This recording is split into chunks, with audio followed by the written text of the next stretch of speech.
American Slavery, written by SMUTZ, read by Jonathan Keeble. Introduction. When the first African slaves arrived in North America, there were no states to unite, much less a United States. There was only Jamestown, and the only form of slavery was indenture. As more and more colonists arrived, and as the country grew and spread and evolved, so did the institution of slavery. Along with it came a division in America's way of thinking. While some became more and more reliant upon what became known as our peculiar institution, others began to question the morality of slavery. By the time Thomas Jefferson drafted the Declaration of Independence, slavery was a practice that was beginning to draw more and more attention. In the North, states would begin to outlaw slavery one by one, as the agrarian South would become more and more dependent upon it. And as the country expanded towards the West, America's lawmakers would be faced with the task of determining how to go about adding new states, and how to determine if those states could or could not own slaves. Meanwhile, the rights of slaveholders would overshadow the barbarity of slavery, and those who opposed slavery would thumb their noses at the law in order to assist fugitive slaves along the famous Underground Railroad. Controversy would turn to violence, and resentment would smolder until the election of a president who openly opposed slavery fanned the embers into the flames of war. Less than 100 years after the fight for freedom from Great Britain, the enslavement of African Americans would grow into a controversy that would divide the United States and threaten to tear the fledgling nation asunder. This, in an hour, is American slavery. The New World. In 1492, an explorer from Genoa in Italy named Cristoforo Colombo, better known as Christopher Columbus, proved that the ocean did not spill over the western horizon into an endless chasm of space, as had previously been assumed. Instead, he found land, untouched, brimming with resources, and filled with potential for expansion and profit. He soon established a colony on the island of Hispaniola, where sugarcane proved a profitable crop. But it was a crop that was labor-intensive, and men were needed to work the fields.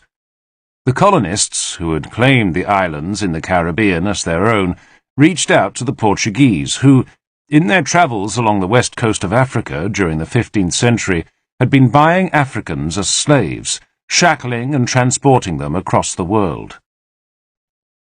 The European superpowers of the day, England, Spain, France, Portugal, and Dutch, as Germany was informally known at the time, all began to covet this new land, this new place, this new world, and its potential for profit. Some were financially bankrupt from years of war, ill-advised spending, or both, and they sent expeditions funded by European backers to explore the New World, looking for everything from natural resources to legendary cities filled with treasure. They found a land that seemed limitless in its potential to bring financial gain to their backers, as well as expansion and power for their rulers. Soon, the European superpowers realized that to hold on to their claims in the New World, they needed more than profiteering expeditions. They needed colonization. There were those who were willing to risk the long sea voyage for the chance to carve out a new life in a new land. But once they arrived, they discovered that the dangers did not end at the shoreline, and even the most experienced of the early colonists found it difficult, sometimes impossible, to overcome the hardships of carving a civilization out of nothing. The place was inhabited by natives whose prior claim was ignored, and who sometimes took exception to their new neighbours. There were beasts that were unknown in Europe, strange diseases, unexpected weather, and any number of other dangers. Taming the New World, even a small portion of it, was not for the faint of heart. In Britain alone, there were any number of reasons why someone would risk so much to find a new home. By law, a family's wealth was left to the eldest son, leaving younger siblings to make their own way. There were those who had gained fortunes and lost them, And there were those who were never satisfied to sit quietly while there was an adventure to be found or a challenge to be wrestled into submission. Some saw an opportunity to find something money could not buy in any country: religious freedom. Others were simply desperate to find a way out of poverty, prison, or both. To help encourage colonization, Britain's first colony in Virginia promised land to anyone importing more colonists. The head right system offered 50 acres of land per person to anyone bringing a new resident to the colony. It was an enticing incentive, and finding the people to import was easy. There were those who could afford to pay passage for other colonists, and those who were willing to make the trip, but who lacked the money for their passage. All that was needed was a way to bring the two together. And so a system called indenture came into practice. An indentured servant was a person, male or female, who agreed to a term of service in exchange for passage to the New World. Those who didn't have the money for the trip could earn it over time, and those who provided the funds had someone to work the extra land awarded by the headright system. By the time most indentured servants had completed their term of service, they had learnt a skill that would earn them a living, or, in the case of women, they were then free to marry. People who were willing to indenture themselves were not difficult to find. However, indentured servants would not be the only way bondage found its way to the New World. The Middle Passage, the Atlantic Slave Trade. In Africa, men, women, and children were taken captive in battle or in raids by enemy tribesmen and marched to the west coast. It was only the first leg of what would be a long journey, a voyage that would end in a lifetime of slavery. In between was a crossing over the Atlantic Ocean, known as the Middle Passage. Spanish explorers were the first to bring Africans on their explorations to the New World, some as slaves, some as free men, and as colonization grew and as the Spanish began to establish plantations in the Caribbean, they would bring African slaves to the New World as permanent residents. In 1501, the first African slaves arrived in Santo Domingo in the Dominican Republic. The islands of the Caribbean were proving to be an excellent environment for the production of sugarcane, and soon other European countries had established their own colonies. Demand for labour to work the vast fields that rolled across the islands like a green continuation of the ocean itself grew, and African slaves seemed suited to the harsh labour. They worked in brutal conditions that included extreme heat, humidity, and were plagued by poisonous insects, venomous snakes, and tropical diseases. Compared to other races, the Africans seemed to have a higher tolerance for the extreme conditions in the sugarcane fields. That was the commonly accepted theory at the time. Whether fact or fiction, as African slavery moved from the Caribbean to the North American mainland, that mentality followed. Once again, it was the Spanish who brought the first African slaves to North America, arriving in St. Augustine in the Spanish colony of Florida. But it was not until 1619 that the first Africans arrived in the British colonies. The Treasurer, an English ship, left Jamestown, Britain's first successful attempt to establish a colony in the New World, to pick up goods for the colony. At some point on the high seas, the ship met a Dutch man-of-war, the White Lion, and the two sailed on together until they encountered a Spanish frigate loaded with slaves. No one knows how many slaves were on the Spanish ship, but the White Lion parted company with the treasurer and appeared off the coast of Virginia carrying 21 of the 100 slaves that had been taken from the Spanish frigate. The captain reported that the other 80 had died. The 20 remaining African slaves on the White Lion were exchanged for provisions. Eventually, months later, the treasurer reached Jamestown. Their slaves had been sold in Bermuda. The pirating of a Spanish ship had brought slavery to the British colonies in the New World.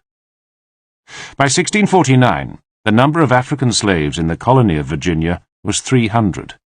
By 1671, they numbered 2,000, comprising 5% of the population. As more people arrived, more land was cleared and cultivated, and agriculture grew in the New World. But so did the demand for labourers to keep it going. With the growing demand for labour, the slave trade became even more lucrative.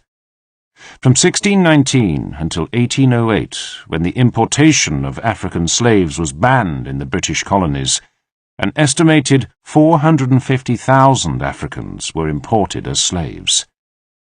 In other parts of the New World, the numbers of imported Africans varied, but were still staggeringly high. Before 1880, Brazil had imported 4 million. In the West Indies, each of the European colonies established by France, Britain, Spain, and the Dutch had imported more than 1.5 million African slaves each. The human cargo. A life of misery began for the African captives even before they reached the shores of the New World. Two techniques were advocated for dealing with the human cargo. Some captains believed in loose packing, a technique which involved transporting a lower number of Africans. Captains who practiced it believed that by providing the captives with more air, room, and better sanitation, it increased the percentage of slaves who were in good condition by the time they arrived in the New World. More survivors meant more profit. The other technique was tight packing, which was employed when a captain believed that greater numbers of captives would offset the high mortality rate. Tight packing became the dominant practice over time. Conditions on board were so horrible that documented accounts speak of an odour so strong that it announced the ship's arrival at port long before the boats themselves could be seen. Slaves were segregated by gender, but were chained together and packed so closely together in the ship's holds that sleeping could only be accomplished spoon fashion. Standing was impossible, with only 2 to 4 feet of clearance above their heads. The captives were forced to lie in their own feces, urine, blood, and vomit. It's not surprising that under such conditions, disease was the primary cause of death. Doctors were employed by tight packers in an effort to increase the percentage of captives who survived, and survived in good condition. Most could only be called doctors in the broadest sense of the term, and would never have been allowed to practice medicine anywhere but aboard a slave ship. Such men were paid head money, a price per captive who made the journey and arrived in the New World fit enough to start work. The greatest fear of the captain of a slave ship was revolt, and it was not a fear that was unfounded. More than 200 attempts to mutiny were documented during the years of the Middle Passage before the United States outlawed the import of African slaves in 1808. Some captains were known to punish a cargo of captives who attempted revolt by herding them into the sea. Some men jumped in voluntarily rather than face further brutality. Crossing the Atlantic might take 3 weeks or 3 months, depending upon weather conditions. During that time, the captives were only allowed on deck during good weather or when the captain had no reason to fear the threat of revolt. Captains of slave ships supplied extreme controls in order to prevent any possible revolt. One account tells of a captain who used a young woman as an example, tying her to a hoist and lowering her into the water. Even though she was raised immediately, sharks had already eaten the lower half of her body. Unfounded, or justified, the captains of slave ships made the message clear to captives who didn't understand the language of their captors. Resistance will be met with brutal punishment. Welcome to the New World. On average, approximately 15% of African captives did not survive the Atlantic crossing to the New World. Those who did were taken to slave markets in major ports such as Chesapeake Bay in the north, Charleston in the colony of South Carolina, Savannah on the coast of William Penn's Georgia colony, and to New Orleans in Louisiana. In terms of agriculture, the cultivation of tobacco was proving very profitable, and becoming an increasingly popular indulgence, particularly in Britain. Rice, which grew in the southern colonies of the New World, also spurred the slave trade. Like tobacco, it was labour-intensive, but not enough Englishmen could be convinced to migrate to the colonies in order to provide an adequate workforce. As the cultivation of tobacco and other forms of lucrative agriculture increased, the demand for slave labour grew along with it. But the southern colonies were not the only region of British North America that found slave labour to be beneficial to commerce. In the late 17th century, the city of Boston in the Massachusetts Bay Colony was one of the major ports for the slave trade. The humanity of slaves sold in the slave markets was usually disregarded, both by sellers and buyers. They were seen as property, an investment, the same as a piece of equipment or livestock. Buyers were usually permitted to inspect a slave as closely and as intimately as he or she deemed necessary, to assure themselves that the slave was healthy and physically fit for whatever duties the prospective buyer might have in mind. It was not unusual for a slave to be stripped naked for a buyer to examine them for scars that might indicate past whippings, which meant a slave was potentially a problem. They also looked for physical defects, illnesses, and injuries that devalued a slave. Slave owners usually looked for slaves with particular physical traits for particular jobs. Physically fit men and women with darker complexions and coarse features were put to work in the fields. Lighter-skinned slaves with more delicate features might be fortunate enough to be used as house slaves. A slave with special skills such as cooking, blacksmithing, carpentry, sewing, or animal husbandry were always of more value. Young women with lighter complexions and fine features sometimes found themselves the unwilling mistresses of owners, other male members of the family, or even neighbours. Some were sold into prostitution. Non-existent rights. Not all slaves sold in the slave markets came directly from Africa, and the reasons that a slave might find themselves on an auction block were as varied as the people who claimed ownership over them. Recovered fugitive slaves were often sold because of the potential for a second attempt, as owners did not want to risk losing the slave to a successful escape, or the cost of hiring slave catchers to find and return the slave. A slave might be sold as punishment for a transgression, real, imagined, or overblown. Sometimes bankruptcy, or the death of an owner, left a slave with an unpredictable future on the auction block. Although many owners promised their slaves freedom on the death of the owner, it was sometimes an empty promise, and in any case, in practice it was dependent upon the owner's heirs. Some honoured the dead owner's wishes and gave the slave their freedom. Some did not. One example was General Robert E. Lee and his wife, Mary Custis Lee. Mary's father, George Custis, was the grandson of George Washington's wife, Martha. Upon his death, Custis left a will that set terms under which his slaves would be freed, but before the terms were met, the American Civil War erupted. Under the circumstances, the Lees would have been justified in delaying granting freedom to the slaves. Instead, upon consulting her husband, Mary Custis Lee honoured her father's wishes. Some freed slaves later recounted stories of life on the auction block. Harriet Jacobs was a fugitive slave who wrote a narrative of her life in bondage. She told of her maternal grandmother, who was promised freedom but whose liberty was nearly lost. Molly Horniblow, referred to as Aunt Marthy in Jacobs' narrative, was told that, although her mistress had granted her freedom in her will, she would be sold to reconcile debts against the estate. The slave woman was well known and well liked within the community, and her owner's neighbours rallied and refused to bid on Aunt Marthy when she was put on the auction block. Her mistress's sister bid $50 for Aunt Marthy, and no one offered $1 more. She honoured her sister's wishes and saw to it that Aunt Marthy was freed. For a time, African slaves were in a state of limbo, their rights unclear.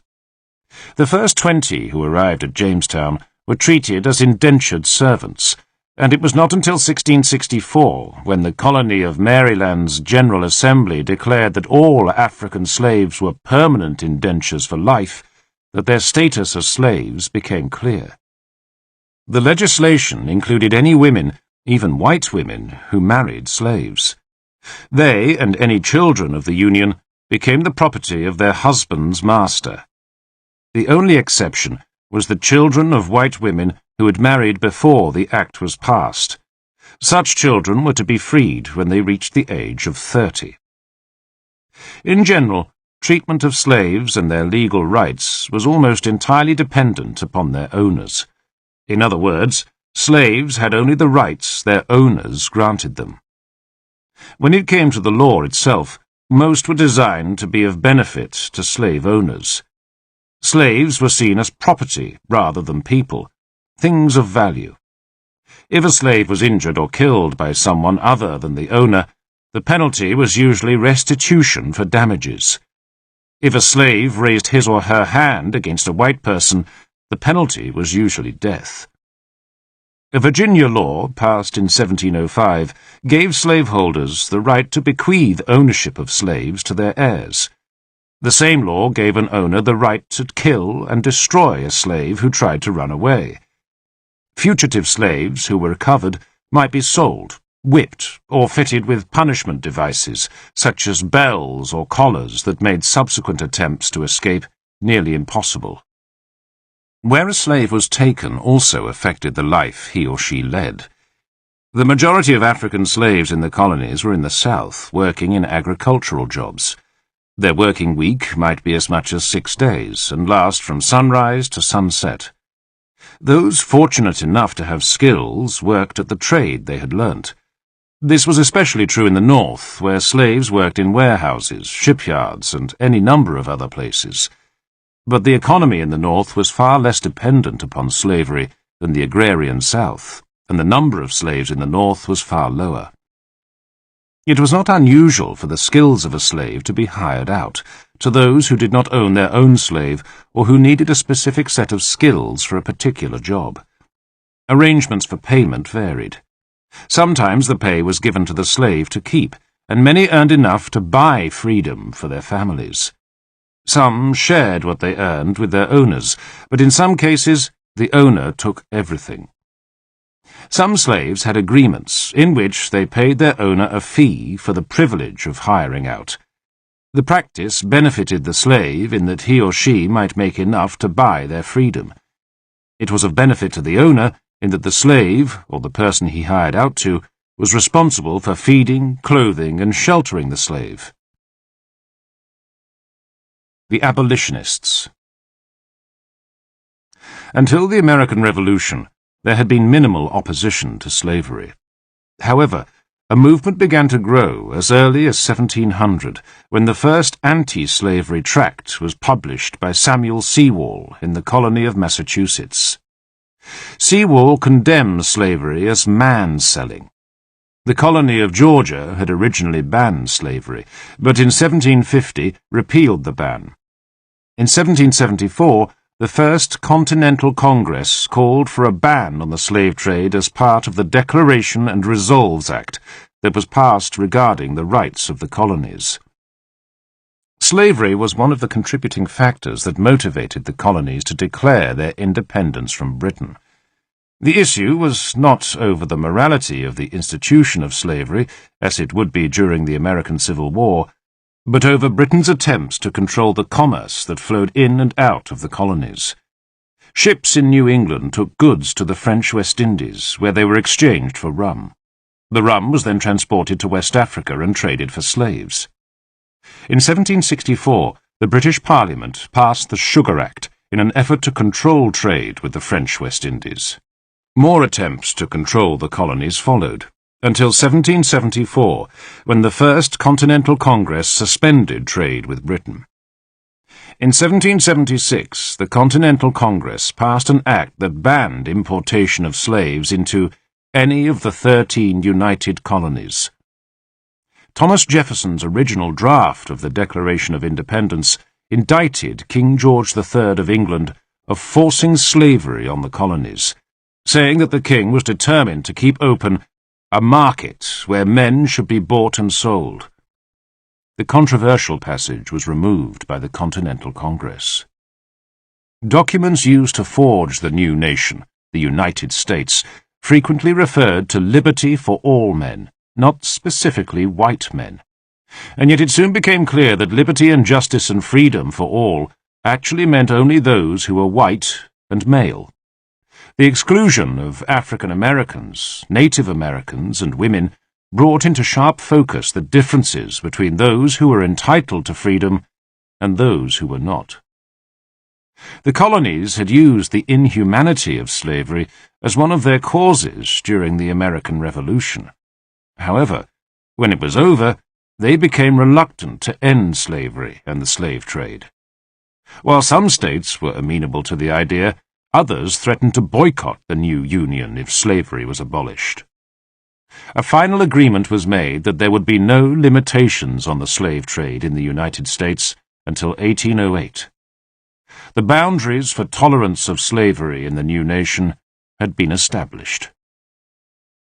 The Mason-Dixon line, a boundary that had been established in 1767 to settle a dispute between Pennsylvania and several neighboring states, became known as the line of division between the North and the South, as well as the imaginary boundary between states where slavery was legal and where it was not.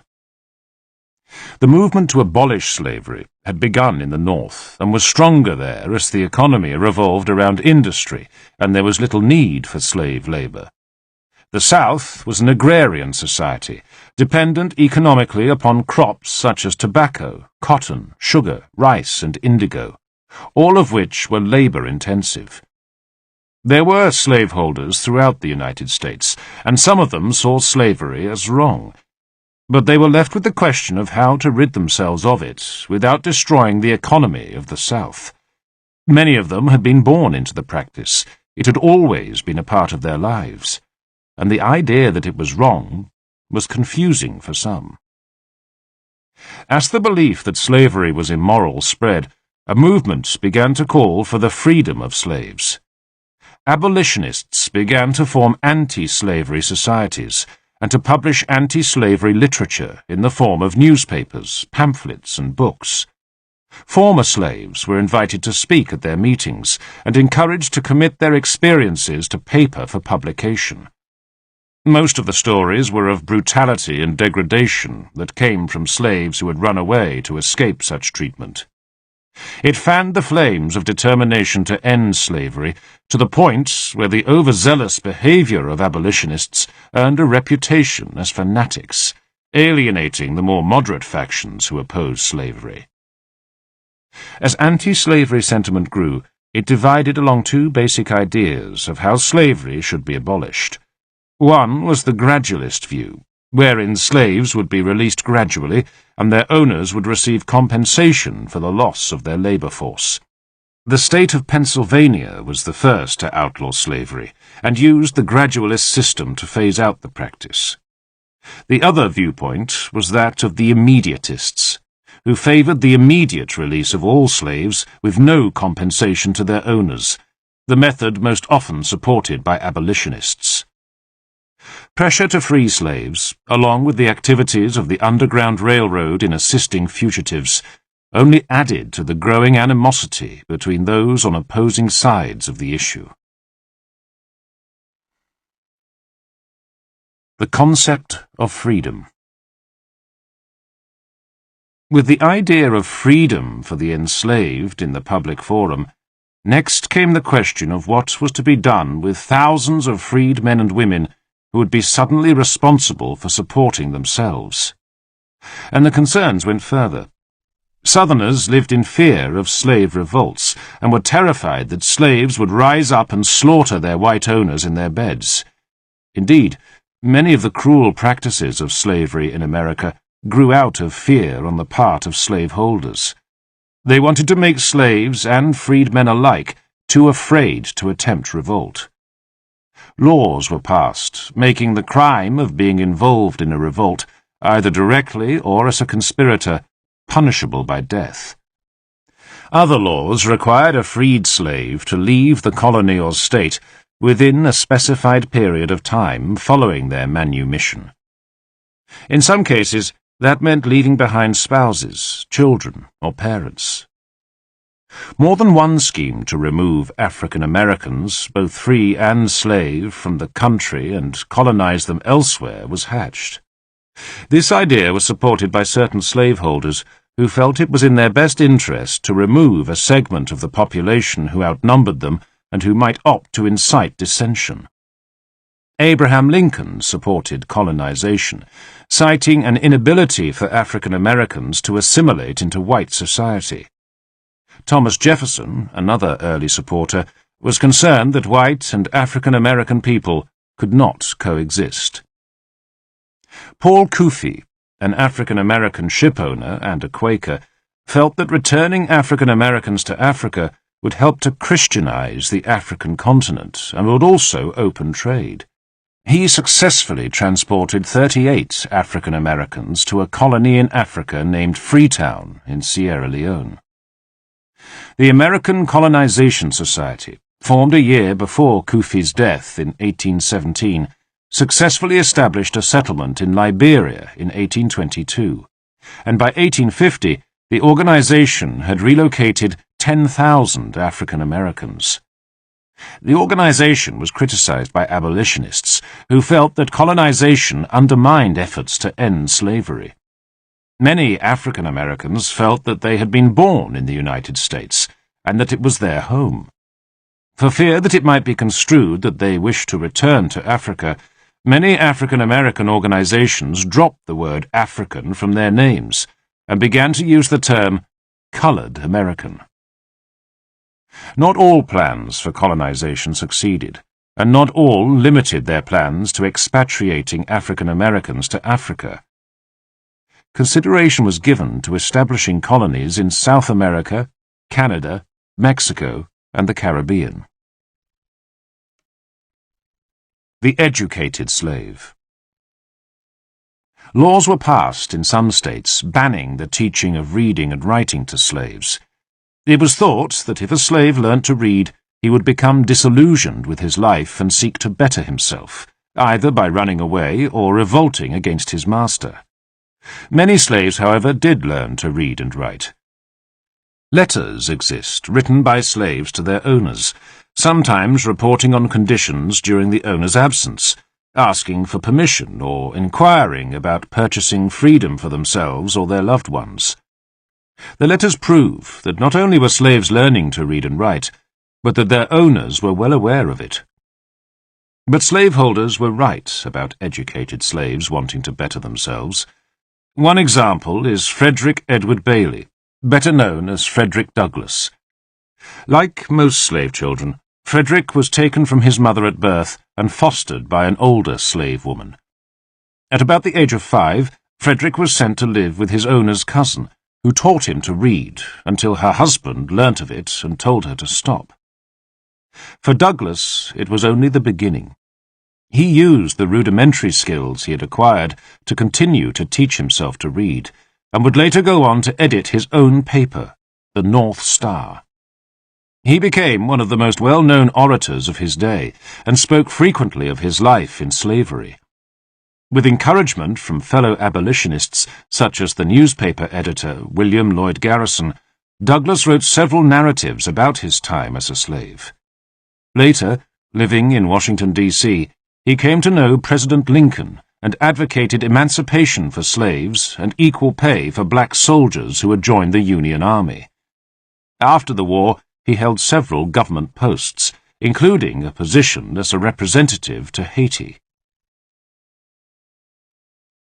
The beginning of the end. In 1780, the Act for the Gradual Abolition of Slavery was passed in the state of Pennsylvania. All children born of slavery after the passage of the Act were to be freed when they reached the age of 28. Massachusetts followed 3 years later with its own law, with Connecticut passing their abolition law a year after that. Rhode Island, New York, and New Jersey had all followed suit by 1786.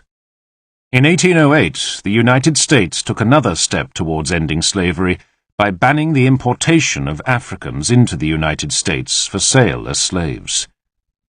The gradual abolition of slavery in the North worried Southerners, who saw it as a threat to their own way of life. Northerners saw it as progress and became adamant that slavery must be abolished completely.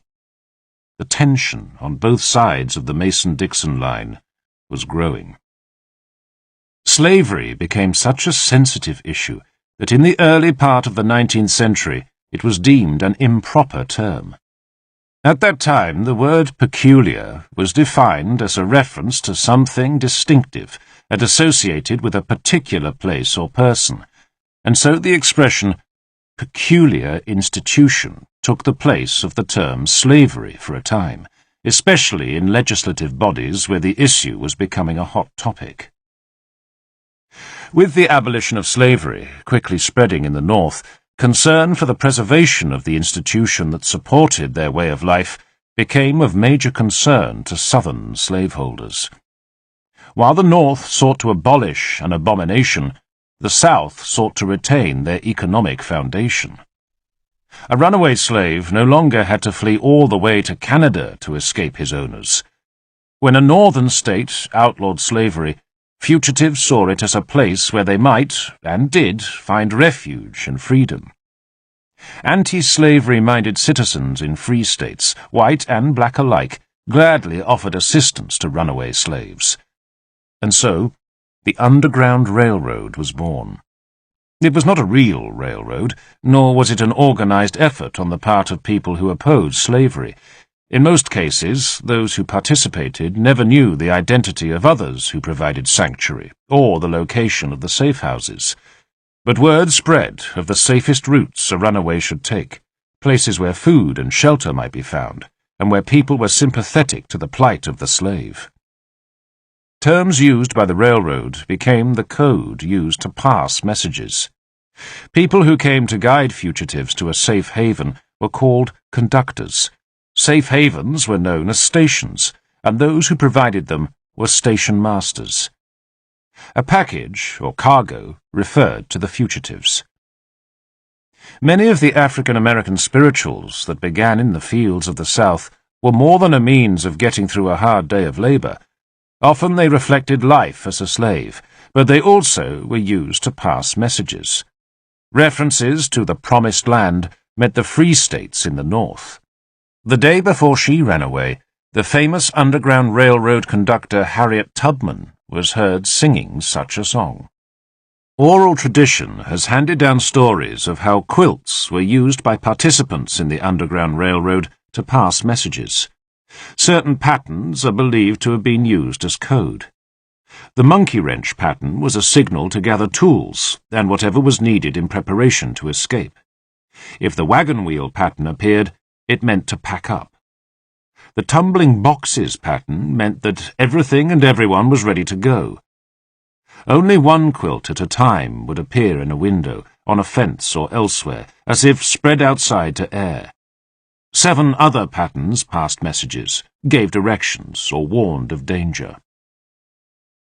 Word spread of the Underground Railroad, and of the people in both the North and the South who were willing to risk fines, imprisonment, and, for African Americans, execution.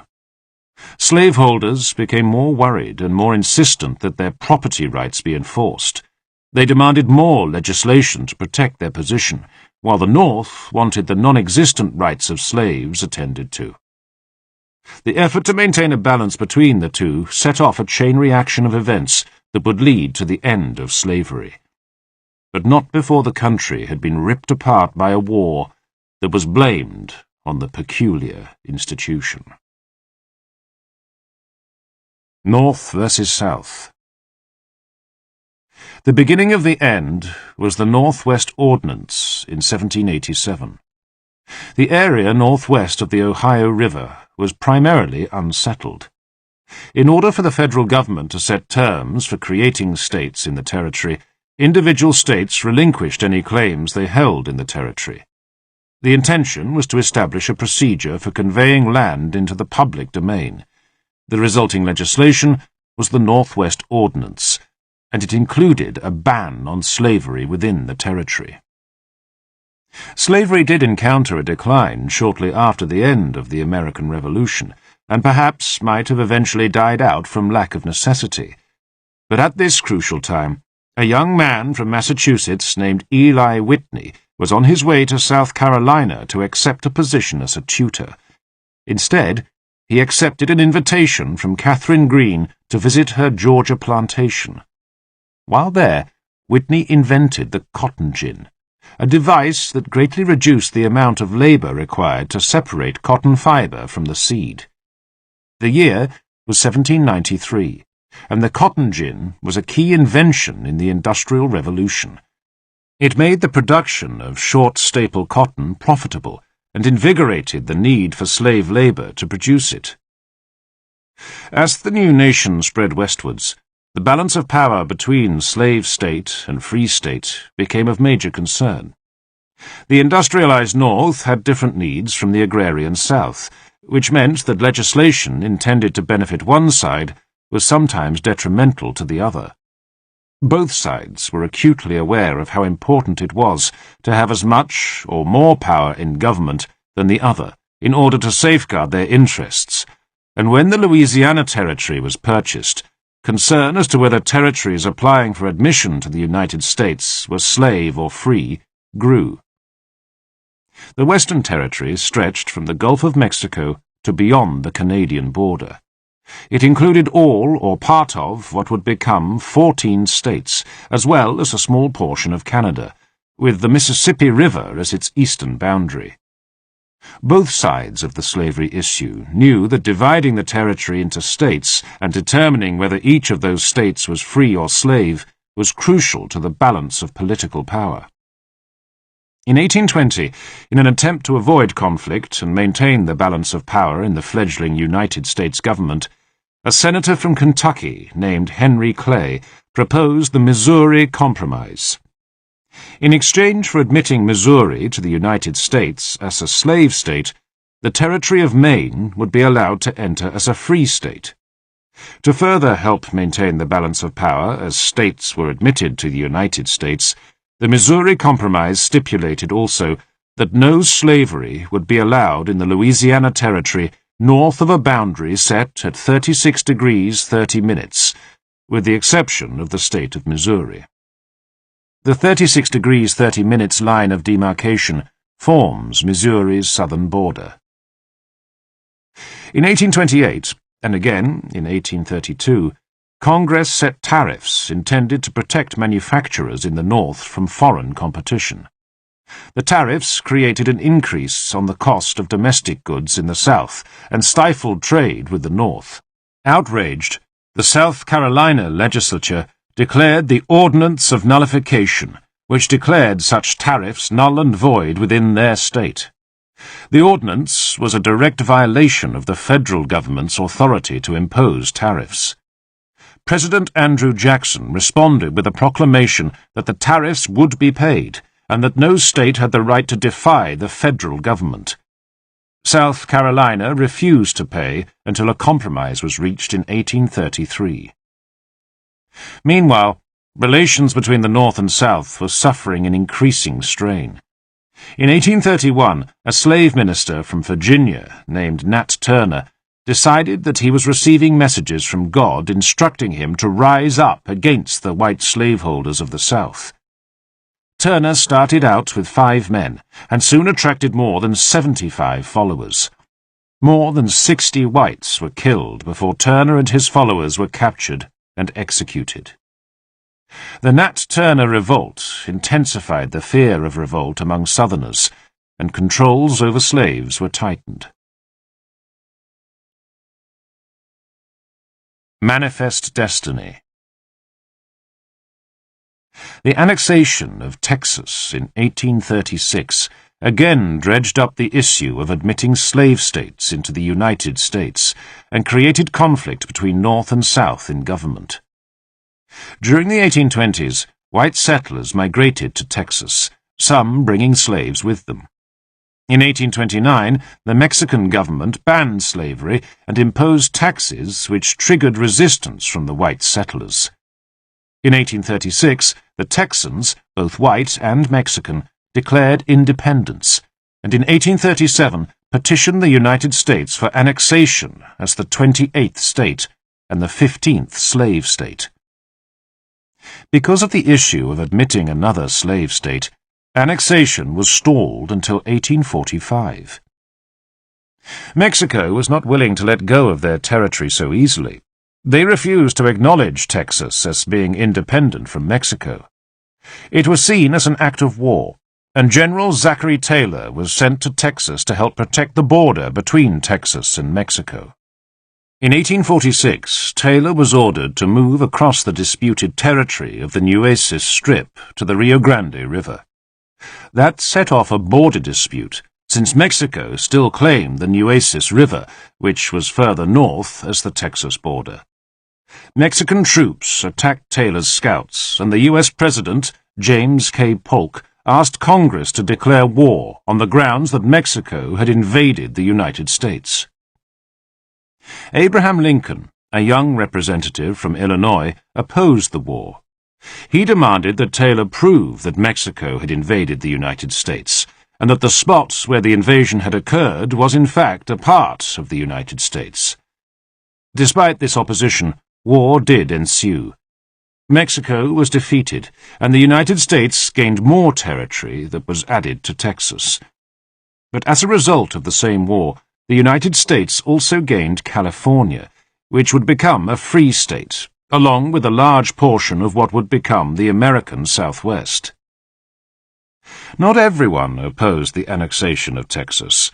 John L. Sullivan, the editor of 2 Democratic Party magazines, coined the phrase "manifest destiny" in reference to westward's expansion. Sullivan believed it was an American right to expand and grow. He claimed that annexing Texas would help alleviate the growth of slavery by draining off that labor southwardly, and that it would hasten the end of slavery.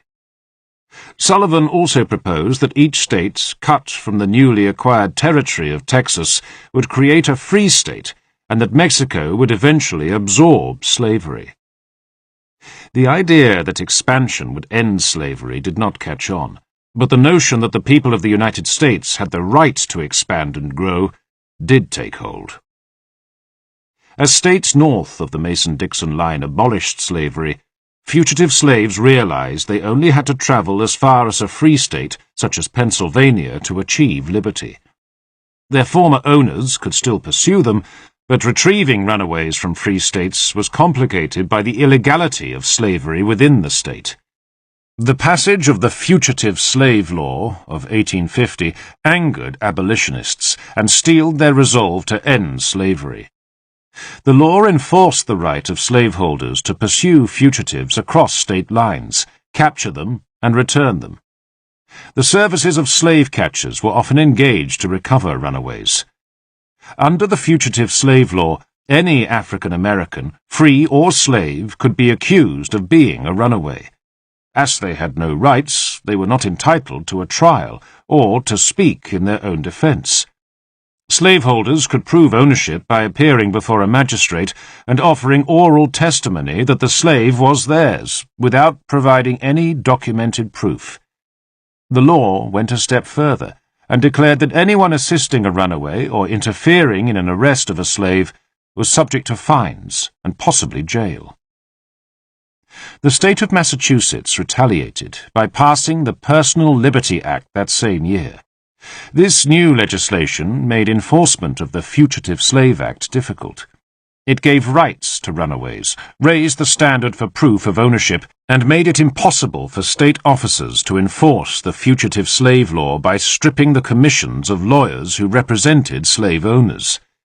It even went so far as to forbid militias from enforcing the Fugitive Slave Law, and banned the use of any state-owned building, including prisons, to detain a fugitive slave. The passage of the Personal Liberty Act convinced Southern slaveholders that the abolitionists in the North were determined to find a means of refusing to return runaways, and that they were bent on ending slavery. It threw yet another burning log of discontent on a growing bonfire of animosity between North and South. Slaveholders knew that political influence was crucial to the preservation of slavery. Slavery was banned in the Oregon Territory in 1848 and in California in 1849, and political power seemed to be tipping in favor of the abolitionists.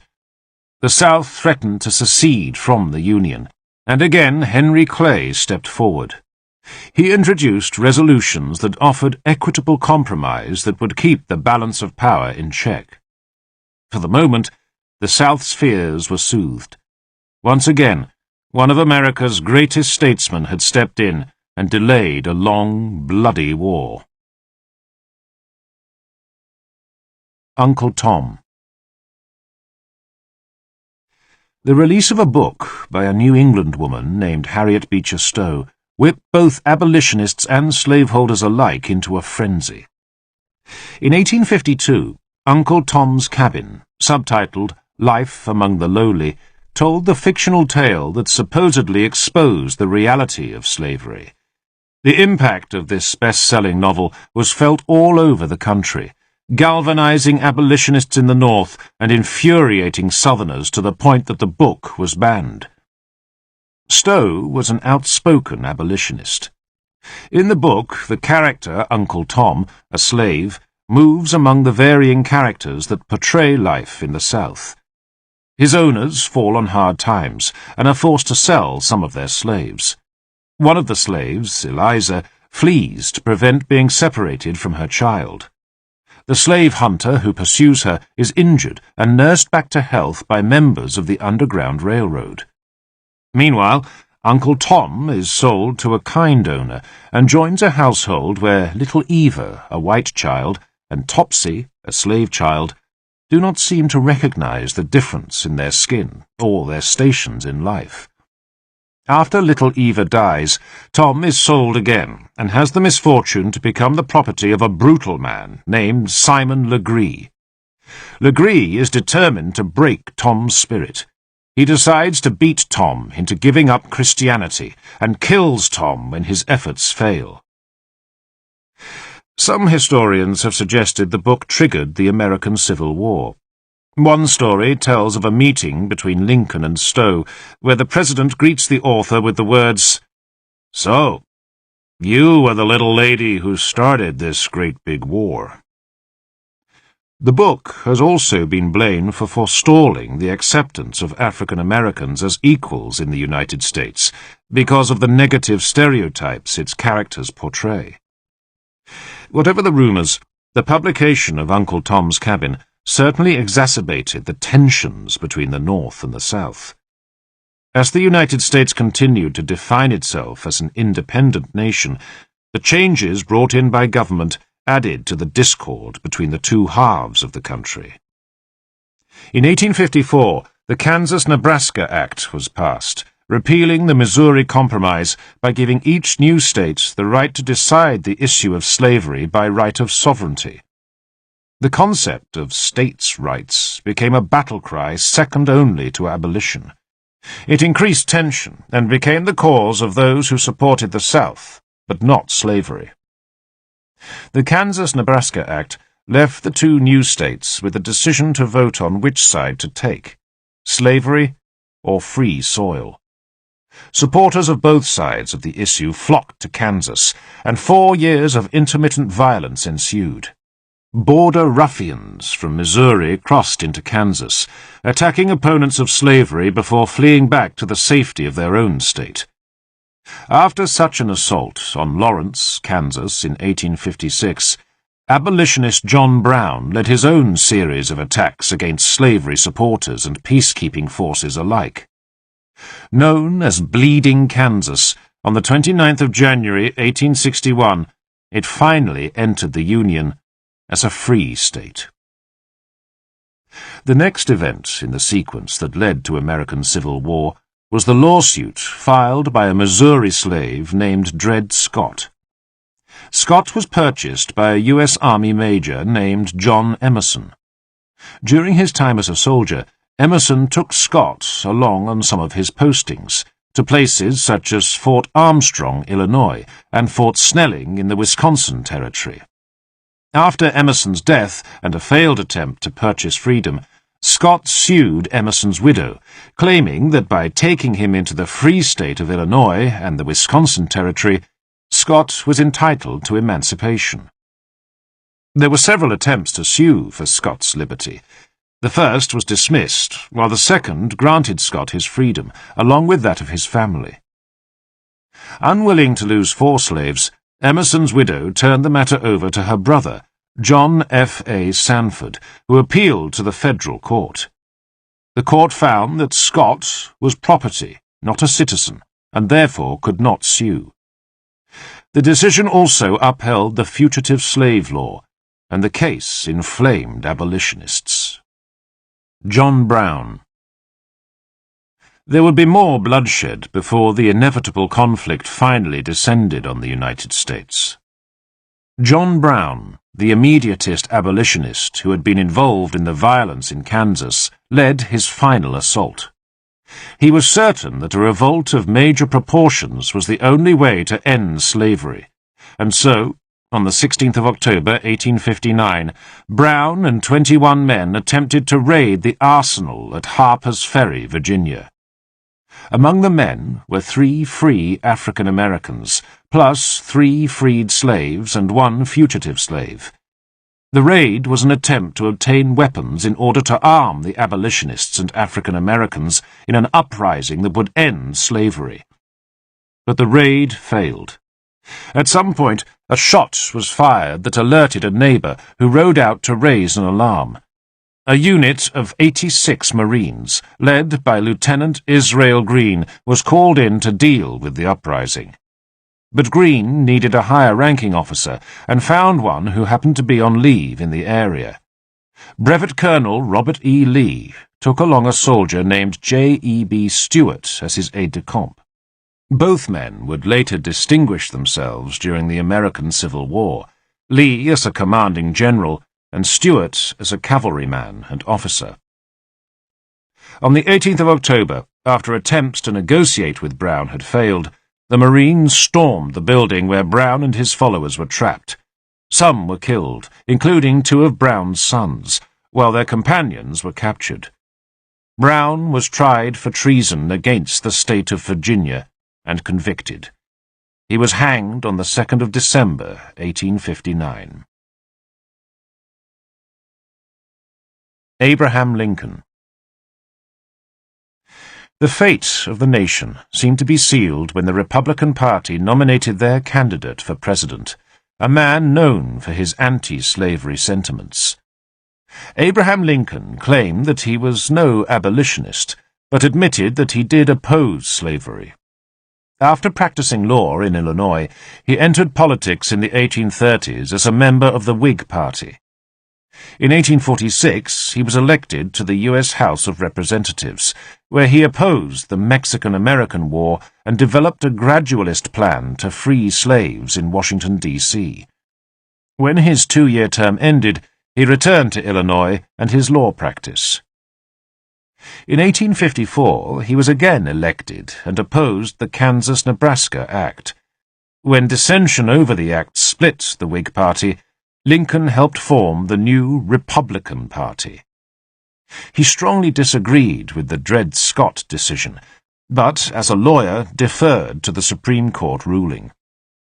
He was nominated as the Republican candidate to the U.S. Senate at the Illinois Republican Convention in 1858. At the close of the convention, he gave a speech where he quoted a Bible passage from Mark, chapter 3, verse 25, saying, "A house divided against itself cannot stand." He went on to say that the nation could not endure as half slave and half free. Lincoln lost the race for senator to incumbent Stephen Douglas, but in a speech at Cooper Station in New York in February 1860, Lincoln so impressed the Republican leaders that he was propelled to a position within the party that led to his election as Republican candidate for president. When the Democratic Party elected Stephen Douglas as their candidate, 11 slave state delegates walked out in protest and chose their own candidate, John C. Breckinridge. The Republican Party platform had 3 issues. The first was the preservation of the Union. The second was the reaffirmation of the sovereign rights of individual states. And the third was the abolition of slavery in all federal territories. Lincoln advocated that existing slave states could keep their slaves if they chose to, and states applying for admission could make the decision for themselves. But there would be new restrictions on slavery. Southern slaveholders were worried that this would lead to the eventual abolition of slavery. Some Southern states refused to include Lincoln on their election ballots, and those who supported secession cited the Republican platform as reason enough to finally leave the Union. Secession. In November 1860, Lincoln was elected as the 16th President of the United States. Secessionists again threatened to leave the Union. It was no empty threat. On the 20th of December 1860, the state of South Carolina was the first to declare itself a sovereign nation. The Confederate States of America was born. Other states soon followed, and by February 1861, Florida, Alabama, Mississippi, Georgia, Louisiana, and Texas had also seceded. As part of their declaration of causes of secession, South Carolina cited the 4th article of the U.S. Constitution. No person held to service or labor in one state under the laws thereof, escaping into another, shall, in consequence of any law or regulation therein, be discharged from such service or labor, but shall be delivered up on claim of the party to whom such service or labor may be due. South Carolina saw the Constitution as a contract and blamed the North for violating it, declaring that such a pact was null and void if one party failed to meet their obligations. Once again, slavery was the issue that led to secession. But it was never a matter of the rights of the slaves themselves that created conflict, but the rights of those who owned the slaves. A total of 11 slave states seceded from the Union. 8 other slave states gave consideration to the move, but for various reasons either could not or did not join the Confederacy. Missouri was one state that voted for secession, but was prevented from acting upon it when Lincoln declared martial law. The United States refused to recognize the Confederate States of America as a sovereign country, and declared secession illegal. No European power ever officially recognized the sovereignty of the Confederacy, but nonetheless they continued to trade with them. Only the Indian Territory and some Indian tribes aligned themselves with the Confederate States. In February 1861, Jefferson Davis was elected President of the Confederate States of America and would remain in the position throughout the war. When Southern states began to secede, Union troops began to take possession of what defenses they could. The troops, under the command of Major Robert Anderson, occupied Fort Moultrie in the harbor at Charleston, South Carolina. When South Carolina voted to secede, Anderson moved to nearby Fort Sumter, which was surrounded by water and commanded the entrance to Charleston harbor, making it easier to defend. On the 10th of April 1861, Confederate forces under the command of Brigadier General Pierre Gustave Toutant Beauregard demanded that Anderson surrender. When no reply came, Beauregard began bombarding the fort. 3 days later, on the 13th of April 1861, Major Anderson finally surrendered. The first engagement of the American Civil War was over, with no casualties resulting from the bombardment. The American Civil War. Lincoln's election had set off a chaotic chain of events that went far beyond an attempt by Southern states to sever themselves from the Union. Legislators and military leaders resigned their posts to support their Southern homes, even when they did not agree with the institution of slavery, claiming states' rights as their reason for supporting the South. Southern states were not the only place the violence of the war was felt. In the North, riots broke out over the first draft in United States history. Lincoln's call for troops allowed for those who had the means to pay their way out of military service. Those who could not afford to pay did not see why they should fight for a cause they did not believe in. The argument, after all, was not for the rights of African Americans, slave or free, but whether or not it was morally right to hold any human in bondage, even those humans who were considered undeserving of the same rights as everyone else. The military draft and the unwanted occupation by Union troops caused riots in cities like Baltimore, Maryland, New York, and St. Louis, Missouri. African Americans caught on the streets were targeted by mobs that saw them as the cause of the war and were sometimes seized and hanged. The slaves that slaveholders were so desperate to keep would be victimized by invading forces. Many owners were absent, which might have made escape easier, except that travel was more hazardous with soldiers from both sides patrolling the roads. When troops did invade homes in search of provisions, any African Americans they encountered were usually treated with the same disdain as before the war, if not more. Union soldiers, like the mobs, thought of them as the cause of a brutal war. During the war, the South became more dependent upon slave labor than before. African Americans were used in a variety of military support roles, such as building roads, mining, as teamsters and medical attendants. The idea of enlisting them in the Confederate Army with the promise of emancipation was proposed, but not taken seriously until very late in the war, when, at the urging of General Robert E. Lee, the Confederate Congress passed legislation allowing for their enlistment. President Jefferson Davis signed it into law on the 13th of March, 1865, but only a few companies of African American soldiers were raised, and only a few saw service. A unit attached to a hospital in Richmond contained the only African American soldiers officially recognized as having served in the Confederate Army. The Union saw the potential of African Americans in the military earlier in the war. Slaves and other African Americans who came into contact with the Union Army were questioned for the purpose of gathering intelligence to use against the South. They provided prolific information, and soon African Americans were being used to gather intelligence behind the lines and as agents in place who lived among the enemy and passed information to the North. 2 such agents were posted on President Jefferson Davis's staff in Richmond, Virginia. Years of underestimating the intelligence of African American slaves and thus ignoring their presence proved to be an Achilles heel for the Confederacy. Confederate sympathizers, foolish enough to believe African Americans were inferior, assumed that if a slave saw or heard anything that was of use to the Union, they were either too ignorant to understand or too afraid to report it.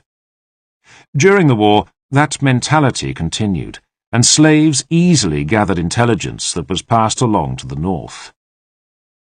At the urging of officers who benefited from intelligence gathered by African Americans, and from advocates such as Frederick Douglass, Congress allowed the enlistment of African Americans into the Union Army and Navy. The legislation was passed on the 17th of July, 1862, and enrollment began in September of that year. The United States Navy had been accepting African Americans into their ranks ever since a slave named Robert Smalls took charge of a Confederate steamer called the Planter in May 1862 at Charleston Harbor, turning it over to the Union Navy and later becoming its captain. Nearly 200,000 African Americans enlisted in the Union Army during the American Civil War, comprising 163 units and making up approximately 10% of the Union forces. But despite this apparent acceptance, discrimination against African American troops in the Army was apparent from the beginning. White soldiers received $13 per month pay, with a clothing allowance of $3.50. African American soldiers received only $10 per month, with an optional deduction of $3 for clothing. Many refused to accept this inequality, and Congress finally granted them equal pay on the 15th of June, 1864. This discrimination in pay was not mirrored in the Union Navy, which boasted 16% of their ranks as African Americans. From the start, the U.S. Navy gave their African American enlisted men equal pay, but rising through the ranks was limited. The end of slavery in the U.S. Lincoln was hesitant to instigate any laws regarding slavery and its end. His objective, above all else, was the restoration of the Union. But anti-slavery advocates in the North would settle for nothing less than the complete abolition of slavery in order to restore the Union. The South continued to fight for the right to retain their peculiar institution.